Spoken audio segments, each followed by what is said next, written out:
სამწუხარო თემით ვიწყებთ ჩვენ გადაცემას, როგორც მოგეხსენებათ, წინა კვირას კიდევ ერთი მძლავრი აფეთქება მოხდა თბილისში, რამაც გამოიწვია 16 სართულიანი სახლიდან რამდენიმე სართულის ნგრევა. დღეს იქ ცხოვრება შეუძლებელია, საბედნიეროდ ამას მსხვერპლი არ მოყოლია, თუმცა გუშინ კიდევ გავსალდა ერთი ინფორმაცია, თბილისის ერთ-ერთ სამორინეში გაზის გაჟონვის შედეგად 5 ადამიანი მოიწამლა. საბედნიეროდ მათი მდგომარეობა არის სტაბილური. მოდით გადავავლოთ თვალი რა ხდება ბოლო წლების განმავლობაში და რატომ არის, როდესაც ჩვენ ვერ ვიცილებთ თავიდან იმას, რასაც ასეთი ფატალური შედეგები მოყვება.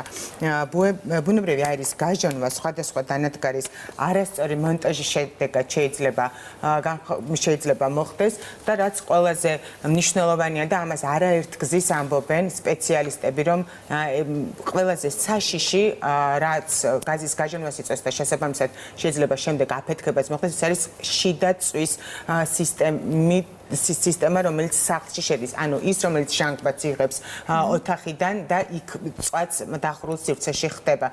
რატომ ხდება ჯერ კიდევ ამ გამოცხადებლების არსებობა? ამაზე ჩვენ სპეციალისტთან ერთად ვისაუბრებთ. ეხლა კი გადავავლოთ თვალი რა მოხდა ბოლო წლების განმავლობაში, რა შემზარავი შემთხვევები მოხდა. 2019 წლის სექტემბერში ზესტაფონში ბუნებრივი აირის გაჟონვის შედეგად დედა და 2 მცირეწლოვანი გარდაიცვალა. ახალგაზრდა ქალმა ეს ბინა ტრაგიკულ შემთხვევამდე ერთი თვით ადრე იქირავა. 2019 წლის 31 იანვარს ასევე ნაქირავე ბინაში მოხდა კიდევ ერთი ტრაგიკული შემთხვევა თბილისში ქეთევან-წამებულის გამზირზე. ბუნებრივი აირის ნამწვის დაგროვების შედეგად 7 ადამიანი დაიღუპა. მათ ბინა ერთად ჰქონდათ ნაქირავები. სახლში შიდა წვის გამათბობელი იყო დამონტაჟებული. 2019 წლის 16 იანვარს 4 ადამიანის წესრიგ მსხვერპლა ბუნებრივი აირის გაჟონვას დიდი ღომში ავთანდილის 8 ნომერში. აფეთქების შედეგად დაშავდა 8 ადამიანი დაკავებულია ამ დროისთვის და უკვე მიესაჯათ მათ 4 წლის თავისუფლების სახოთა ყაზტრანსგაზის სწრაფი რეაგირების 2 თანამშრომელს, რომლებიც 2019 წლის 16 იანვარს ავთანდილის 8 ნომერში აფეთქებამდე რამდენიმე საათით ადრე გამოძახების შემდეგ მივიდნენ, თუმცა კორპუსში ვერაფერი აღმოაჩინეს და ხალხი დაამშვიდეს. კიდევ ერთი აფეთქება მოხდა 2018 წლის ნოემბერში ფონიჭალაში. ბუნებრივი აირის გაჟონვას აფეთქება მოყვა, რამაც დედის და მცირეწლოვანი შვილის სიცოცხლე იმსხვერპლა. რა ხდება ბუნებრივი აირის გაჟონვის მიზეზი და დანადგარის კუსტარული დაერთება თუ არასათანადო კონტროლი, ამას თითოეულ შემთხვევაში გამოძიებას სწავლობს. ჩვენ ვკითხეთ მოქალაქეებს, თვითონ არიან თუ არა იმის გარანტორები, რომ მათ სახლში მათ მიერ თუ სპეციალისტის მიერ დამონტაჟებული გაზი არის უსაფრთხო და იციან თუ არა მათ იმ საფრთხის შესახებ, რაც შესაძლოა მათ მეზობელმა ან თუნდაც გვერდზე კორპუსის მაცხოვრებლისგან მოდიოდეს. მოდით ნახოთ ეს გამოკითხვა და შემდეგ უკვე განვაგრძელოთ საუბარი. ეს არის საშიში სიცოცხლის საფრთხეა და უნდა მოხსნათ, всё. თუმცა 6 თვის წინ ეგრევე არ მოუხსნიათ. ეგრევე არ მოუხსნიათ. არ მოუხსნიათ, რა ჩვენ მაშინაც გადასვლას ვაპირებდით სხვა ბინაში და მე უთხარით ხოვეთ, რომ არ მოგვიხსნათ მეთქი და ოღონ იცოდეთ, რომ მე გაგაფრთხილეთ, კი დაწერილი ის ჩავგაბარეს, რომ მე გაგაფრთხილე და შენ არ მოხსენი. ეს გვაქვს. ნამდვილად, მაგრამ უბრალოდ მაშინაც გადასვლას ვაპირებდი, ვერ გადავედით და ვთხოვეთ, რომ ბავშვი ყავს და ეს ცოტა ხანი გვექნება და ესა და გაგვაფრთხილა იმ კაცმა, რომ ესა ფანჯარა სულ ღია იყოს, არ დატოვოთ ისა რა ქვია, დაკეტილი, მართლა სულ ღიაა ეს ფანჯარა და მიაქციეთ ყურადღება. რამოდენიმე წლის წინ, ალბათ 3-4 წლის წინ იყვნენ ბოლოს, როცა ის გამათბობელი პირადად ჩვენს გამოგვაცვლევინეს, ძველი გვეყენა და ოღონდ უკვე რა წლების წინ იყვნენ და ასე თავისი სურვილით ნამდვილად არავინ არ მოსულა და არ შეუმთუნ თუ დავრეკავდით იმ შემთხვევაში და ჩემს სადარბაზოში პირადად ჩემს სართულზეც გარეთ იყო გაზის ესეთი შემთხვევა, სუნი იდგა და ის ზუსტად შარშან რომ იყო ეს აფეთქებების სერია. მე ჩვენც დავრეკეთ, ოღონდ ჩვენ თვითონ დავრეკეთ სადარბაზოში და აღმოჩნდა რომ მართლა გადიოდა და მოვიდნენ და გააკეთეს, თორე მე პირადად ჩემ სახლშიც და ჩემ კორპუსშიც არავინ მინახავს თავისი სურვილით მოსულიყოს. შემოწმებაზე დადიოდნენ, მაგრამ აი საშუალება ეს 300 ლარი, 400 ლარი ისა და არ იყო. და გამორთიშვებიც იყო, გამორთული ქონდა რამდენი ხანი სანამ არ შევცვლიდით და შევცვალეთ ახლა და თითქმის ყველგან ახლა აქ კორპუსში ყველამ შეცვალა. სხვათა შორის კი იმამდე მქონდა მე ცუდი გაზი და სუნი მოსდიოდა და აი მოვიდნენ 1 საათიც არ დამჭირდა და მითხრეს რომ გამოვცვალო გაზი და რაც გავაკეთე. შენიშვნის შემდეგ რამდენ ხანში გამოცვალეთ? ალბათ რამდენიმე თვე. რამდენიმე თვის შემდეგ ისევ მათი დაგიმონტაჟეს თუ თქვენ თვითონ დაამონტაჟეთ? მე თვითონ. ჩემთან იყვნენ მოსული, მაგრამ რეკომენდაცია არაფერი არ მოცეთ, იმიტომ რომ ჩვენ ყველაფერი გვაქვს ისეთ შესაბამისი იმათ ნორმებთან და ფორმებთან შესაბამისი და სხვასთან არ ვიცი. პადიეში იყო ეს მილები და გაგვატანეს გარეთ. მეტი არაფერი ისეთი განსაკუთრებული. მოითხოვეს კატეგორიულად, რომ შეგნით ახლა რასაკვირველია ცუდი სუნი იდგა და ყველამ გაიტანა. სიმართლე რო გითხრათ, ყოველ საღამოს არის თითქმის სუნი გაზის. აი ეხაც რომ მოვიდიოდეთ, ქუჩაში სუნი დგას. გაზის.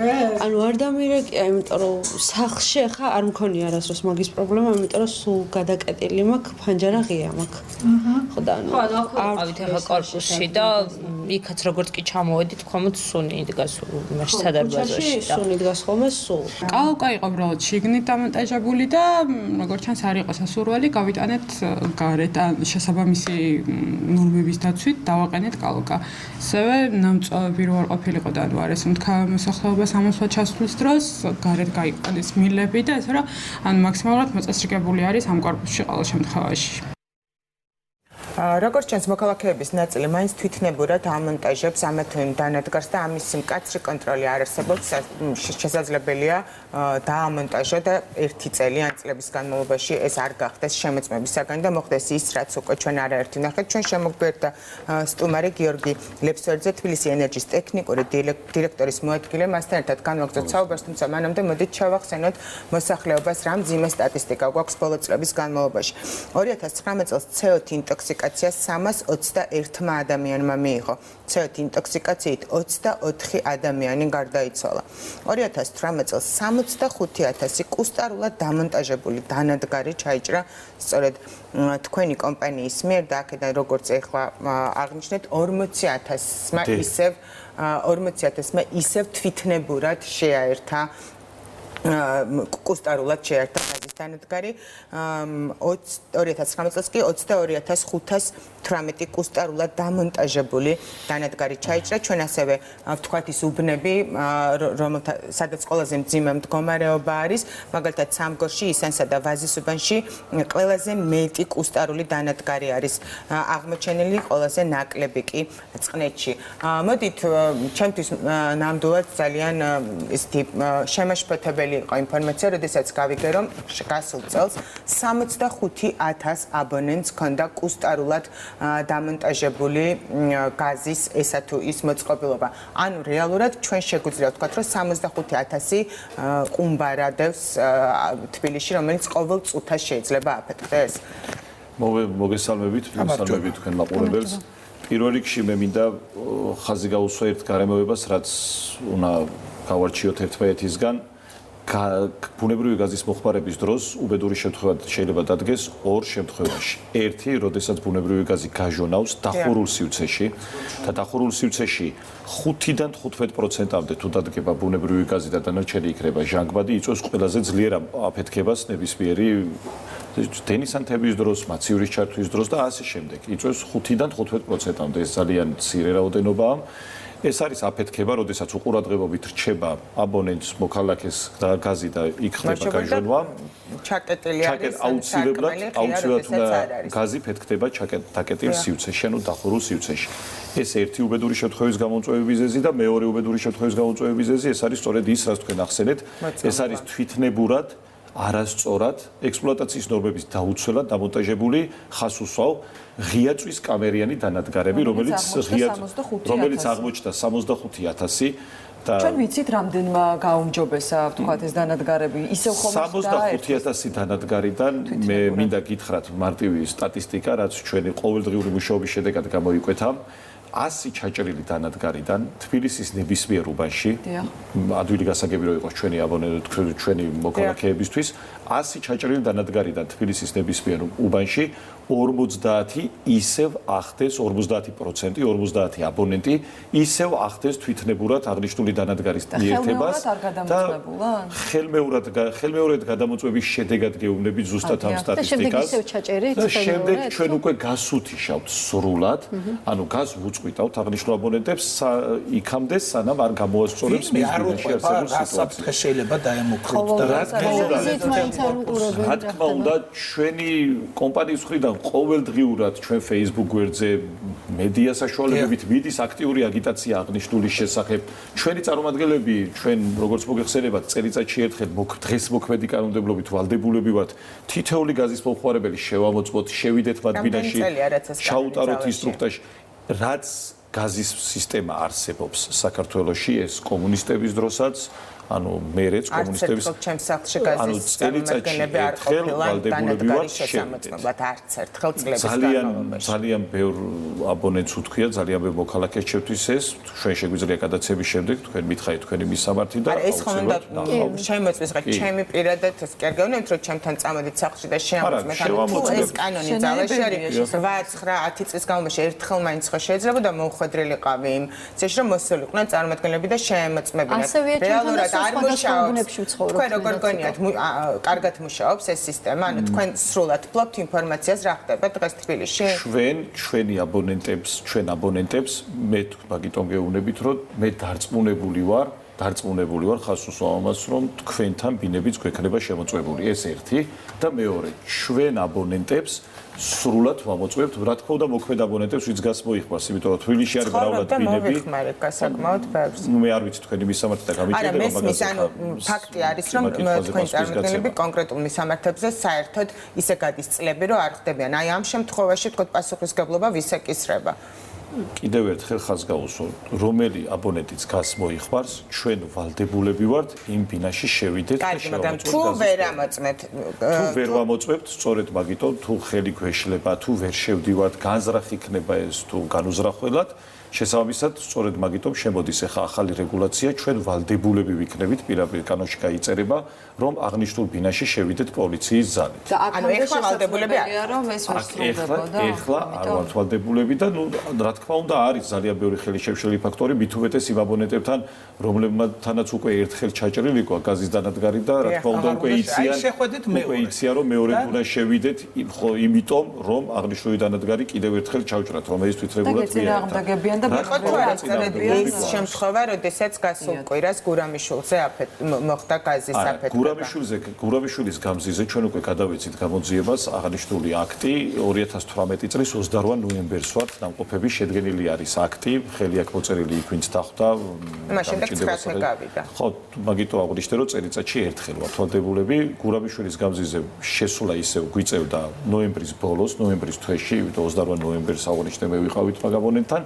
და ჩვენი წარმომადგენელი, რომელიც უკვე დაკითხულია შინაგან საქმეთა სამინისტროს გამომძიებლის მიერ, უკავშირდებოდა წინა კვირაში სწორედ ამ აბონენტს, იმიტომ რომ ეს ბინა იყო სისტემატურად დაკეტილი, როგორც გვეუბნებიან მეზობლები, ეს ადამიანი ცხოვრობდა მარტო აღნიშნულ ბინაში, ხშირად გვიან მიდიოდა სახლში და უთანხმდებოდა, მოხდა მათ შორის სატელეფონო კონტაქტი, როგორც ჩემთვის არის ცნობილი ინფორმაცია და შეთანხმება, როდის გააღებდა აღნიშნული მობინადრე სახლს, რათა შემოწმებულიყო ისევ განმეორებით. ბატონო გიორგი, თქვენ ნოემბერში 2018 წელს აღმოჩნდით, რომ მას ჰქონდა კუსტარული დანადგარი, კუსტარულად ჩაერთებული და ჩაჭრილი. მას შემდეგ 1 წლის განმავლობაში არ მომხდარა გადამოწმება, რომ ეს კუსტარული დანადგარი მან აღადგინა თუ არ აღადგინა? ანუ ამისთვის 1 წლის გასვლა აუცილებელი არის? ეს მოქმედი რეგულაციებით 1 წლის. ანუ 1 წელიწადში ხუთჯერ აფეთქდება, რაც რეალურად მოხდა კიდეც. შესაბამისად ეს არის სამოქალაქო ცნობიერება თუ არ ამაღლდა იმ დონეზე, მე უშუალოდ ჩემას გეუბნებით, რომ როდესაც თქვენთან სპეციალისტი შემოვა სახლში, გეტყვით, რომ ამ დანადგარმა შეიძლება ან აგაფეთქოთ, ან მოგწავლოთ, ჩაგიჭრით აღნიშნულ დანადგარს. გაზის წევა და გათანხმებით, თავარი არის ის, რომ ჩვენ გავაცნობიეროთ, რომ ჩვენ საფრთხეს ვქნით, როგორც ჩვენს ოჯახს, ასევე მეზობლებს და ადამიანს. მე მაგალითად მართლა ძალიან სწორედ ამ კანონის გამო, როდესაც თქვენ არ შეგიძლიათ გადაამოწმოთ რეგულარულად, მე არ ვიცი რა ხდება ჩემს სადარბაზოში, გვერდზე, საცხოვრებელ კორპუსში. არ ვიცი. და ამიტომ მე არ ვარ მათი მოქალაქეობრივი შეგნების იმედად. არ ვარ უბრალოდ, იმიტომ რომ 65,000 აბონენტი თქვენს მიერ შემოწმებული აღმოჩნდა აბსოლუტურად უპასუხისმგებლო ადამიანი, რომელიც აყენებს საფრთხეში როგორც თავის, ასევე მის ირგვლივ მცხოვრებ ადამიანების ცეცხლს. ამიტომ ვითხოვ მე თქვა თქვენგან, რომ უფრო მკაცრები უნდა იყოთ ამ ადამიანების მიმართ. რა კეთდება ამისთვის, რომ ჩვენ ყოველდღე ეხლა მით უმეტეს უკვე სეზონი მოდის. ნოემბრიდან ესეთი ამინდები აღარ იქნება, ყველა ჩავთავთ გათბობას, დავხურავთ ფანჯრებს და მართლა მე მაგალითად ძალიან შიშით ველოდები ამ პერიოდს, რომ აფეთქებები და გაჟდომაზე ყოველდღიური ინფორმაციის მოსმენა აღარ მინდა. სწორედ აღნიშნულიდან გამომდინარე, რაზეც თქვენი საუბრეთ, ეკონომიკის სამინისტრომ და სემეკმა ერთობლივად შეიმუშავეს კანონპროექტი, რომელიც მე როგორც მაქვს ინფორმაცია უკვე წარდგენილი არის პარლამენტში დასამტკიცებლად. აღნიშნული კანონპროექტი, რა თქმა უნდა, ჩვენც გავეცანით კანონპროექტს წავიკითხეთ. ჩვენი კომპანიისას მიმართული ასაც მოგახსენებთ, უშუალოდ ჩემასაც მოგახსენებთ.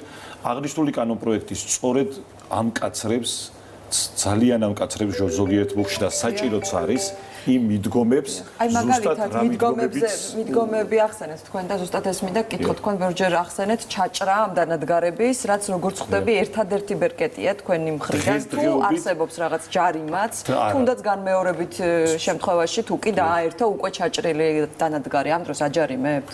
დღეს მოქმედი რეგულაციებით ფულადი ჯარიმა აღნიშნულთან დაკავშირებით არ არსებობს. ჩვენ უბრალოდ ჭრით აღნიშნულ არასწორად დამონტაჟებულ დანადგარებს და თუ თვითნებურად დააერთა და ჩვენ ისევ აღმოვაჩინეთ, საერთოდ ვუზღუდავთ ამ აბონენტს გაზის მოხმარებას ჭრით სრულად. გაზის მიწოდება. მოდით მაშინ მეტნოგერგი ჩვენ ვნახოთ რეები აღმოგიჩენია თქვენ ამ ხნის განმავლობაში და ავუხსნათ მოსახლეობას, რომ შეიძლება თვითონ არ იცის. მოდით ჩავთვალოთ თქვათ ვიღაც ნაწილმა შეიძლება არ იცის და ვანახოთ ადამიანს რომ მის მეზობლად რა საფრთხე შეიძლება არსებობდეს. მე მინდა იქით გადავინაცვლოთ და დავათვალიეროთ სწორედ ეს ფოტოები. აი მაგალითად რომ დავიწყოთ ამ შემთხვევით. ეს რა დანადგარი არის საერთოდ და რა მოხდა ამ შემთხვევაში? გაჟონვა მოხდა თუ როგორ აღმოაჩინეთ? ათასობით აღნიშნულ დანადგარს იყენებენ ჩვენი ეს რა დანადგარია? ეს არის წყალგამაცხელებელი. აღნიშნულ წყალგამაცხელებელი არის ათასობით ქსელში დამონტაჟებული 65,000 რაც ჩვენ აღვნიშნეთ 65,000 დანადგარიდან ჩათვალეთ რომ 80% იყო სწორედ ესეთი დანადგარი. ძალიან მარტივი ასახსნელია ჩვენი მოქალაქეებისთვის. მე მინდა ვისარგებლო თქვენი ეთერი და უბრალოდ აუხსნა რა შეიძლება და რა არ შეიძლება. დანადგარს გარჩევადის და ადვილი რომ იყოს დანადგარს რომელსაც გვერდით აქვს ესეთი სახის ჭრილები, ნებისმიერ თქვენ მაყურებელს დღეს ეხლავე შეუძლია შევიდეს სამზარეულოში სადაც აგატაცებული. დანადგარს რომელსაც გვერდით აქვს ესეთი ჭრილები და ესეთი ტიპის დანადგარი არის დამონტაჟებული დახურულ სივრცეში სამზარეულოში მაგალითად აბაზანაში სამზარეულოში დაუყოვნებლივ უნდა იქნეს დემონტირებული ქსელიდან. თუმცა დღეს ეს თავისუფლად იყიდება. ყველა შეუძლია მის ყიდვა და თვითნებურად დამონტაჟება. თქვენ ხომ არ გიფიქრიათ რომ რაღაც აკრძალვაზე მიუძღოთ, რადგან ესეთი ცუდი შედეგები გქონს, თქვათ რეკომენდაცია გასცეთ, რომ ესეთი დანადგარების შემოტანა და გაყიდვა აიკრძალოს. მე რაც ვახსენე აღნიშნული კანონპროექტი, ჩვენც რა თქმა უნდა ჩართულები ვიყავით, ნაწილობრივ აღნიშნული კანონპროექტის შემუშავების დროს და ჩვენი ორი რეკომენდაცია იყო ზუსტად იმის პრევენციისთვის, რომ არ მოხდეს ერთი აფეთქება და არ მოხდეს მეორე მოწამვლა. შესაბამისად, პირველი არის რომ ჩვენი რეკომენდაცია იყო ზუსტად ამ კანონპროექტის შემუშავების დროს რომ უნდა დადგეს ყველა ბინა უნდა აღჭურვილი იყოს გაზის გაჟონვის დეტექტორით, ეგრეთ წოდებული მეთანოდეტექტორით, რომელიც დაუყოვნებლივ ყისიერ რეაგირებას აკეთებს უმნიშვნელო გაზის გაჟონვის შედეგადაც. როდესაც სახლში არ ბრძანდებით, მოქალაქე არ არის სახლში, ან ძინავს ღამეა, თქვენ გიგზავნით შეტყობინებას? ის ავტომატურად ის არის კომპლექტში ელექტროონკანთან, ის ორივე ეს კომპლექტი მონტაჟდება მოქალაქესთან ბინაში და როდესაც ეს მეთანოდეტექტორი იგზნობს უმნიშვნელო გაზის გაჟონვას, ავტომატურად კონკრეტულად ბინაში წყდება გაზის მიწოდება. ეს ალბათ ყველას მოგეხსენებათ, ეს დაუყოვნებლივი პრევენცია იმისთვის, რომ შემდგომ არ მოხდეს გაზის დაგროვება და თბილისში რამდენი ათასი აბონენტი ყავთ? 450,000, მაგრამ მათ შორის 150,000 ესეთი ტიპის დეტექტორი უკვე უყენია. კარგით, როგორ წარმოგიდგენიათ დანარჩენი 350,000 აბონენტისთვის ესეთი აღჭურვა, რომ ყისიერად რომელიც შედეგს მოგცემთ, ამაზე უკვე რეკლამის შემდეგ განვაგრძობთ საუბარი, ჩვენ კიდევ შემოგვერდება ერთი სტუმარი. დიახ, რეკლამის შემდეგ ჩვენ აუცილებლად შემოგვიერთდება კიდევ ერთი სტუმარი, ეს გახლავთ ენერგოომბუდსმენი სალომე ვარდიაშვილი, ასე რომ რამდენიმე წუთში დავბრუნდებით და განვაგრძობთ დისკუსიას. უნდა გავითვალისწინოთ ის რჩევები, რომელსაც ჩვენი რუბრიკა მე მოქალაქე და თიკო შვილი გვაძლევს, რადგან ჩვენი დაუდევრობით შეიძლება მთელი ჩვენი სამეზობლოს ძალიან სერიოზული პრობლემები შეექმნას. თიკო. და განვაგრძობთ ჩვენ საუბარს, რა არის ის დანადგარები, რომლებიც არ უნდა გქონდეს არც ერთ შემთხვევაში სახლში და რა იწვევს ყველაზე მეტად ადამიანების CO2 მოწამვლას. მოდით განვაგრძობთ საუბარი ბატონო გიორგი, შემდეგი და მორიგი დანადგარი რო გითხრათ, რა არის და რატომ არის საშიში. ორი ტიპის დანადგარია, მე დაუბრუნდები ჩვენი სიუჟეტის, რაც თავში ვისაუბრეთ ჩვენ სიუჟეტს. ორი ტიპის დანადგარი არის დღეს საქართველოში. ეს არის ღია წვის კამერიანი დანადგარები და ეს არის დახურული წვის კამერიანი დანადგარები. როგორც მე თქვენს მაყურებლებს ვუთხარი, ძალიან ადვილად გასარჩევია, რომელია ღია წვის, რომელია დახურული წვის. დანადგარი, რომელსაც აქვს ჭრილები, ეს არის ისევ წყალგამაცხელებელი, არის ღია წვის გვერდებში. ეს არის წყალგამაცხელებელი. ის ის წყალგამაცხელებელი ეს არის წყალგამაცხელებელი და ეს არის გამათბობელი. რაც არის აკრძალული. ორივე ჰაერს და რატომ? ორივე ჟანგბადს გაზის საწვავად იღებს თქვენივე სათავსოდან და შემდგომ გაიშვიათების შემდგომ წვა გაზის გადადის არასრულ წვაში, რისი პროდუქტიც არის ზუსტად ის ნახშირჟანგი CO ძლიერ მომწავლავი გაზი, რომელიც 2-3 წუთში ნებისმიერი ჯანმრთელობის ადამიანს კლავს. და ეს მაინტერესებს. ეს არის ძალიან გახშირდა ამ ბოლო დროს ჩვენი სპეციალისტები ხსნიან აღნიშნულ დანადგარებს 65000 დანადგარი სწორედ აღნიშნული ტიპის დანადგარებია ჩახსნილი და ძალიან ბევრი შემთხვევა ამავე დროს, როდესაც ეს არის ამ დანადგარის გამწოვი, რომელსაც ვითომ ნამწვი უნდა გაეტანა გარეთ და რეალურად სინამდვილეში შიგნით ხდება უამრავი ფაქტი გვაქვს და უამრავი შემთხვევა შიგნით ჩიტის ბუდე ხდება. სიტყვა რომ არის იქ გროვდებიან ჩიტები. ფაქტიურად აღნიშნული დანადგარიდან ნამწვი გარეთ აღარ გადიოდა რა დანიშნულებაც ჰქონდა აღნიშნულ და შიგნით იწებოდა და ის ბოლო რომელიც ყველაზე საშიშად გამოიყურება ეს ეგრეთ წოდებული რეფლექტორი, რომელიც ისევ ძალიან ბევრი არის გავრცელებული დღეს საქართველოში და თბილისში ძალიან ხშირად ხვდებათ ჩვენ სპეციალისტებს.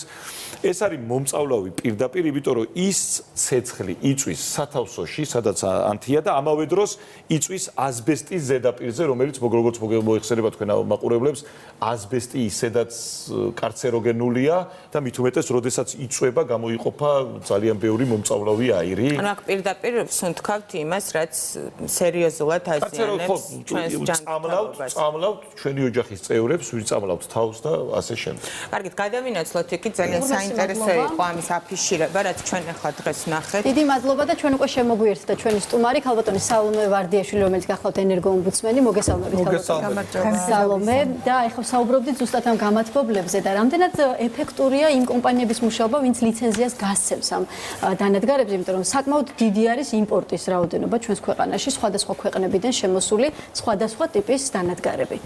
როგორ მუშაობენ დაკავშირებით? ამასთან დაკავშირებით მე თვითონ აი ამ ექსპორტთან დაკავშირებით რა თქმა უნდა ესეთი ზუსტი პასუხი არ მაქვს, მაგრამ ეს შეკითხვა ძალიან ბევრმა დამისვა, თვითონ მოქალაქეებიც ინტერესდებიან, მაშინ რატომ არის ბაზარზე ესეთი ტიპის დანადგარები, რომელიც ამ დონეზე საშიშია და რომელსაც შემდგომში ლიცენზიატი კომპანიები გრძალავენ, მაგრამ აქ ერთადერთი პასუხი არსებობს, იმიტომ რომ ჯერჯერობით ისინი ამოღებული არ არის მოხმარებიდან და აი ესეთი ტიპის დანადგარებიც ალბათ გიორგი დამეთანხმება, დასაშვები არის გარე პერიმეტრზე და ისეთ ტერიტორიაზე, სადაც ის საფრთხეს არ წარმოადგენს სიცოცხლისა და ჯანმრთელობისთვის. სავსებით შეიძლება განათავსოს თქვენმა მაყურებელმა. ღია რომ დაიკიდეს პრინციპში პრობლემა არის. პრობლემა არის წყლის გამაცხელებელი. წყლის გამაცხელებელი, რა თქმა უნდა შეიძლება. გამათბობლებს აივანზე ხომ არ გამათბობლებს აივანზე რა. ეს გამათბობლები წყალი რომ ავადუღოთ გარე პერიმეტრზე, პრინციპში პრობლემა არ არის, როგორც მე ვიცი. წყლის გამაცხელებლის განთავსება ღია წვის კამერიანის აკრძალულია დახურულ სივრცეში, ხოლო აივანზე, ღია აივანზე, რომელიც პირდაპირ ნამწვით ატმოსფეროში გადის და საწვავადაც აივანზე არსებულ ჟანგბადს იყენებს, ხო, ანუ ღია სივრცეში და პროდუქტი ორივე პროდუქტს გვაძლევს ცხელ წყალს, არანაირ პრობლემას არ წარმოადგენს. რეალურად, ამიტომაც ის აკრძალული ვერ იქნება, შესაბამისად მის რეალიზაცია ალბათ ვერ აიკრძალება და ამ კუთხით ეს ძალიან მნიშვნელოვანი არის. მონტაჟის სწორი უნდა იყოს. რეალურად კორპუსის ტიპის ბინებში, აი კორპუსში არსებულ ბინებში ძალიან ხშირად არის ასეთი ტიპის წყლის გამაცხელებლები სამზარეულოებში. და იმ შემთხვევაში თუ სამზარეულოს ფანჯარას მაგალითად დღეს დილაობით ან საღამომობით გავაღებ, ეს საკმარისი იქნება თუ არა? არა, ამით ალბათ ვაძლევთ იმის გარანტიას ნაწილობრივ ადამიანებს, რომ დააყენეთ, მაგრამ საკმარისი არ ქონდეთ. ეს მომისმენია სხვათა შორის თქვენი წარმომადგენლები, როდესაც მისულან ოჯახებში, ვიდეოებშიც არის ეს საუბარი, რომ კარგით თუ არ ჩამიჭრათ ის შეხვეწება პატარა ბავშვი მყავს, უნდა გაუდუღო, უნდა გაცხო, კარგით, მაშინ ქონდეთ და დააყენეთ, მაგრამ სარკმელი გამოაყენეთ. აი ესეთი ალბათ ეს ბიზნეს აძლევს, ბიზნეს აძლევს, ეს მოქალაქეებს რომ არაფერი მომევა. იცით რა ძალიან ბევრი საჩივარი გვაქვს უკვე რომ აღარ მიდიან ამ საკითხთან დაკავშირებით ყოველდღიურად დადის ჩვენი 250 სპეციალისტი წინასწარ შემუშავებული გრაფიკით მთელ თბილისში. საკმარისია 250 სპეციალისტი. საკმარისია, იმ რეგულაციით, ყოველდღიურად იმ რეგულაციით, რაც არის სემეკის მიერ დადგენი რეგულაცია, რომ წელიწადში ერთხელ, როგორც მე თავში აღვნიშნე, რომ ყველა ჩვენი აბონენტი უნდა ვნახოთ.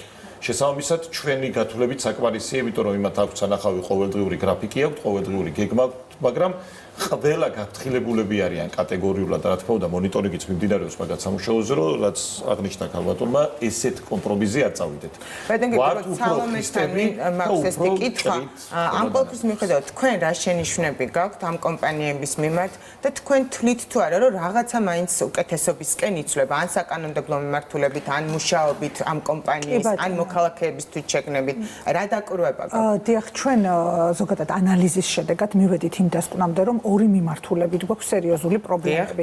ერთი რეგულაციების არ ქონა, რომელიც აი ამ დონემდე მიგვიყვანა და საცხოვრებელ ფართებში აღმოჩნდა აი ასეთი ტიპის დანადგარები და პლუს კუსტარულად დამონტაჟებული, ეს ერთი და მეორე ძალიან სერიოზული პრობლემა მომხმარებელთა ცნობიერება და მომხმარებელთა კულტურა და დამოკიდებულება იმ საკითხების მიმართ, რასაც გაზის უსაფრთხო მოხმარება ქვია. ამიტომაც ჩვენ ძალიან ბევრი ვიმუშავეთ უკვე რეგულაციებთან მიმართებაში. დიღმის აფეთქების შემდეგ გვქონდა არაერთი რეკომენდაცია და წინადადება, რომელიც ფაქტობრივად გათვალისწინებული არის და დღეს მთავრობა ცდილობს, რომ ეს ყველაფერი იმ რეგლამენტში შეასახოს, რომელსაც მოუთმენლად ველოდებით და ამაზეც გვექნება ჩვენი შენიშვნები და წინადადებები, რა თქმა უნდა, ალბათ გაზის კომპანიასაც ექნება თავისთავად, მაგრამ პარალელურად მივედით იმ დასკვნამდე, რომ ვერანაირი რეგულაციის შიში და ვერანაირი სანქცია ვერ გვიშველის, თუ მომხმარებელს არ გავხდით უფრო განათლებულს იმ კუთხით, რომ შევასმინოთ, რომ გაზი და გაზის დანადგარების მოხმარება აუცილებელი არის სწორად და ინსტრუქციის მიხედვით. ყოველდღიურად ფაქტობრივად ხდება ტელეეთერით,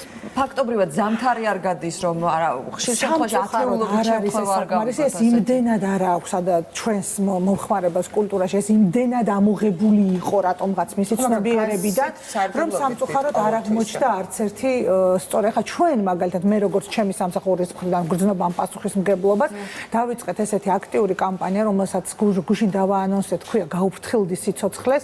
ამას გავაკეთებთ თბილისის საკრებულოსთან ერთად, გუშინვე ჩაინიშნა ესეთი გაფართოებული შეხვედრა დეპუტატებთან, ესწრებოდა თბილისის საკრებულოს თავმჯდომარედ, სადაც მოვილაპარაკეთ, რომ ყველა სამაჟორიტარო უბანში მივალთ და ყველა ღონისძიებაზე მივალთ, სადაც ესეთი შეკრებები იქნება და მომხმარებლებს მივაწვდით იმ მინიმალურ რჩევებს და რეკომენდაციებს, რაც ცივი სეზონის დადგომისთანავე გაზის და გაზის დანადგარების მოხმარებასთან უნდა გავითვალისწინოთ. ყველაზე დიდი ყურადღება სწორედ ეხლა იმედია, რომ ეს ძალიან ფართოდ გაშუქდება, მოდით რეგულაციებს დაუბრუნდეთ.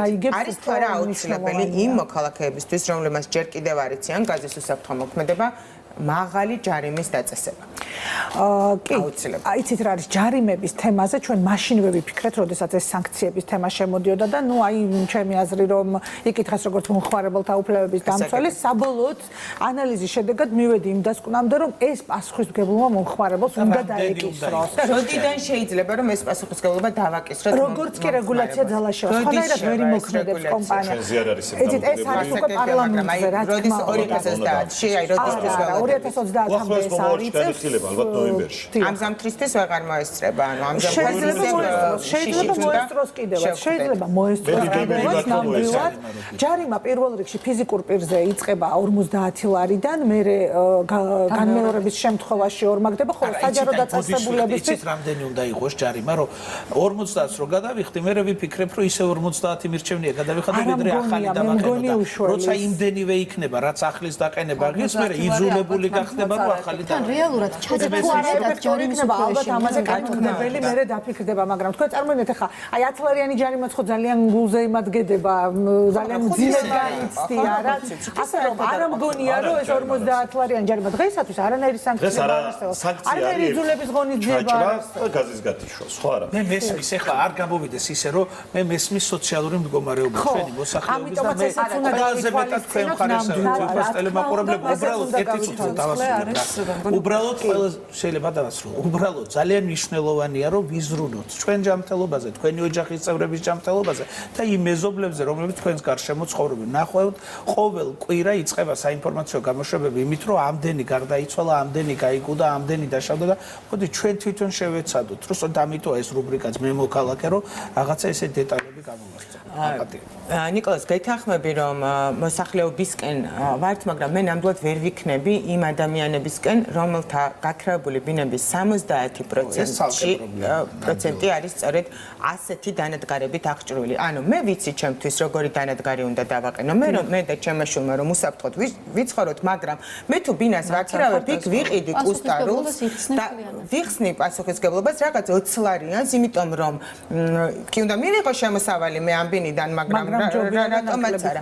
სწორედ ეს შედეგები გვაქვს. აი ამაზე არის საუბარი. აქ არის ყველაზე დიდი უპასუხისგებლობა, რომელიც დანაშაულში გადადის, იმიტომ რომ როდესაც მე შეგნებულად ვაყენებ გასაქირავებელ ბინაში და ესეთი არის 70% სწორედ შემთხვევების გაქირავებულ ბინებში ხდება და შემდეგ უკვე აღარ დავეძებ, იქ ადამიანი გაიგუდება თუ არ გაიგუდება, მთავარია მე თვის ბოლოს თანხა ავიღო. ეს არის სწორედ გასამკაცრებელი და ეს არის სწორედ დანაშაული. აქ უკვე უპასუხისგებლობაზეც აღარ ვსაუბრობთ. აი ამაზე მინდა რაღაც რეგულაციის, რაღაცა მოვისმინო, რომ ვიღაცამ აიძულოს ეს ადამიანები არ მოიქცნენ. ყოველთვის ჩვენ აბონენტებს რეკომენდაციაში ჩაწერილი. ვისარგებლებ თქვენი ეთერით და კიდე ერთხელ შევახსენებ 240-40-04 საათიანი თბილისი ენერგიის ხელიხაზის ნომერი და გეთანხმებით უკანასკნელი 15 უბედური შემთხვევა, სადაც მოხდა გარდაცვალება, 15-ვე იყო გაქირავებული ბინა. გაქირავებული ან დაგირავებული. ყოველთვის მოუწოდებთ ჩვენს აბონენტებს, ძალიან მარტივია ესეც. ბინას როდესაც ქირავთ, მე მინდა თქვენი ეთერით მიმართო კიდევ ერთხელ ჩვენ აბონენტებს, ბინის დაქირავების შემთხვევაში დარეკონ ჩვენი ხელიხაზის ნომერზე იმავე დღეს თუ არა, მეორე დღეს მაქსიმუმ ჩვენი სპეციალისტები ვაადგეს და შეამოწმებს რამდენად ექსპლუატაციისთვის გამოსადეგ ბინას ქირავობს აღნიშნული აბონენტი, მისცემს გამქირავებელს შესაბამის რეკომენდაციებს და დამქირავებელსაც.